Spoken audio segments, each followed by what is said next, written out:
sa dili pa trending kining sikat nga beauty queen, mga idol ang atong Miss Universe. O kining maong usa ka city mayor human nga nag-follow ko no ni sa matag usa sa Instagram. Grabe sa kining netizens. No, follow lang gani na dayoy mening. Grabe kay mo ato nang i-reveal idol kay ni wanay lain pa ang atong Miss Universe 2018 nga si CATRIONA og ang Pasig City Mayor nga si VICO Sotto.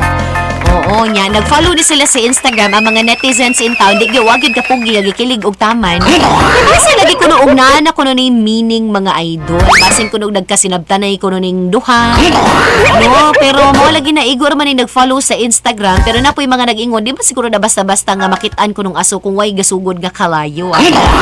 So basin kuno og naa kunoy kana bang pagka mabutihan ang buhay. Una nga ang mga netizens gipangkilig kay pwede magkaayo labi na nga kinibitaw nga nailhan man po ni nga usa ka maayong tao, grabe ka proactive labi na siyang pagserbisyo publiko kani si Mayor VICO Sotto idol.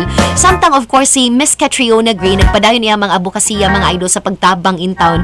Taliwa sa kanabitang taud-taud din niya mga pagdala sa iyang titulo. No, daghang kani siyang mga kanabitang community projects nga iya pong gisuportaan. So why not? Diba puros magkaha single ngano tong dili.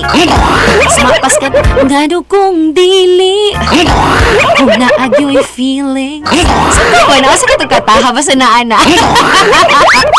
Ngoni nga itong iFM Balitang Showbiz.